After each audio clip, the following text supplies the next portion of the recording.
Hamas terrorists bound, burned, and executed children. They are savages. Hamas is ISIS. Hamas is ISIS. Hamas is ISIS. So we told you that Benjamin Netanyahu is very unpopular in Israel, that there are hundreds of thousands of people protesting in the streets before this attack happened. And what we also find out is that Hamas was invented by Israel. Why? Because there was the Palestinian Liberation Organization, the PLO, and they were moderate and they were secular.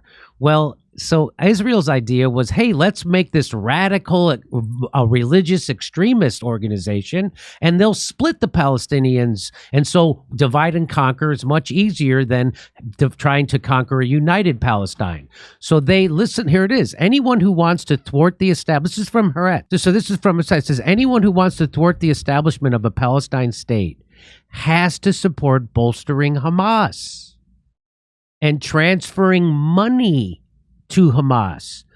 This is what Netanyahu told the Likud party's Knesset members in March of 2019. This is part of our strategy. Well, first, let me say, great job. Wow. Yeah.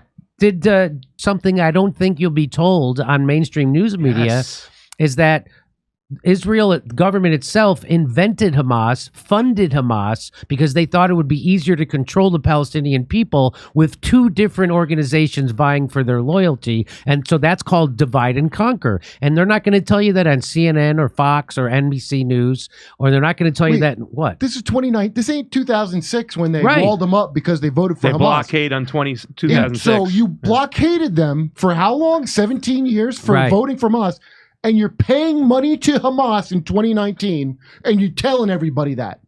I didn't know you were part of Iran. Egypt intelligence official says Israel ignored repeated warnings of something big. Was the warning not to invent Hamas?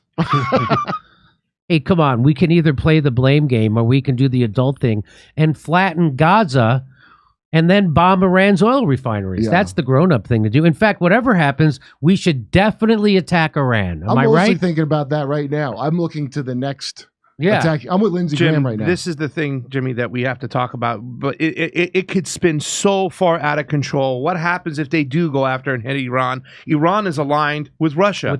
Yeah. This can get crazy. Well, we'll forget all about that Ukraine screw up, won't we? This could get really World War III, right?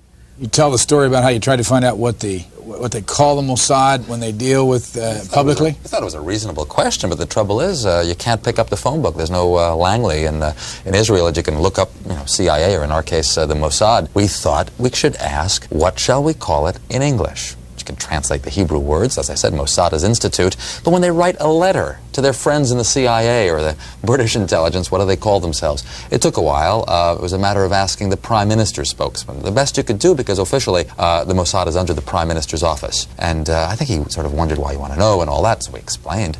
And he came up with the Israeli Secret Intelligence Service. I mean, if it were to have initials, it would be ISIS. Just simple words like that. Interestingly enough, kind of a British model. The British don't really like the names MI5 and MI6 for their foreign... So what can we make of all this? For big picture analysis, we also turn to former CIA operative and chief of the bin Laden unit, Michael Scheuer. Michael, it's always a pleasure. Welcome back to Freedom Watch. Thank you, Judge. And so let me ask you this. Who would want to create the impression that we need to engage in military activity, which a lot of the neocons demanded before the ink was even dry on this criminal complaint against Iran? Oh, the only people that would benefit from that would be the Israelis and the Saudis.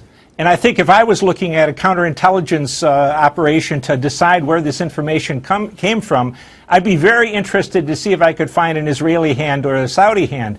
Because in the long run, Judge, both Israel and Saudi Arabia are much more dangerous enemies to the United States than the Iranians are. The Iranians are a third-rate military power that we could handle very easily.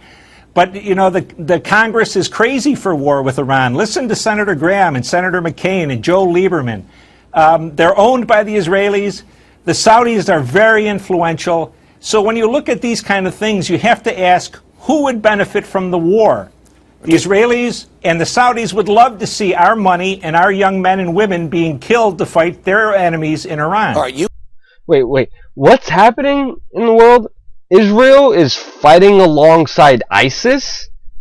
Israel, America's greatest ally in the Middle East. Israel, which receives over $1 billion in U.S. foreign aid, is fighting alongside ISIS to get rid of Assad. I know that's a very incredible claim to make, but just look at the facts. Israel has bombed Syria for the 5th time in 18 months. The Times of Israel is reporting that Israel is giving arms to these Syrian rebels. Haaretz is talking about how there was a deal made with the Syrian rebels and the Israeli government to get rid of the Golan Heights area. And if Israel helps the rebels get rid of Assad, that the Golan Heights area would be all of Israel to keep. The CFR is talking about how Israel is giving medical treatment to Syrian rebels. There's a picture of President Netanyahu of Israel being in an Israeli hospital treating a Syrian Islamic terrorist, a Syrian rebel.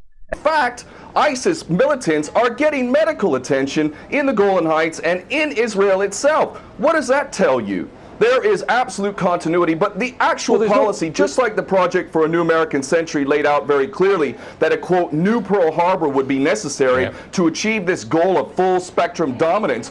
I'm very worried about getting involved in a new war in Syria. And people say, well, Assad is such a bad guy. He is. But on the other side, we have Al-Qaeda and al-Nusra. So there's two ironies you have to overcome if you want to get involved in the war in Syria. The first irony is you will be allied with Al-Qaeda. The second irony is most of the Christians are on the other side. So you may be arming Islamic rebels who may well be killing Christians. We are where we are because we are where we are because we armed the Syrian rebels. We have been fighting alongside Al-Qaeda, fighting alongside ISIS. And again, remember the occult significance of the word Isis. It's an Egyptian goddess and deity that is a favorite of the occult mysteries and secret societies that run this planet. So it's no coincidence here, this terrorist so-called extremist group called ISIS. And what do we have here? Is it also merely a coincidence, merely coincidental, that there's a contractor, U.S. government, called ISIS? Yes, how coincidence, I'm sure. ISIS provides worldwide security, intelligence, technology, and training to government and private enterprises. Our Washington, D.C. office is located in Ronald Reagan Building. We are dedicated to supporting our national defense and security departments, as well as government contractors and private business, with mission and critical services performed by highly skilled experts in their fields. Interesting. U.S. Armed Forces, U.S. government, and prime contractors on the ground in such strategic environments as the Middle East. Department of Defense, DoD. Anything else in Iraq? Sure. Iraqi voting legislature. Personal Protective Services, Iraq Coalition for Peace. Client, contract, supported organization. As you can see, now you know who is really ISIS,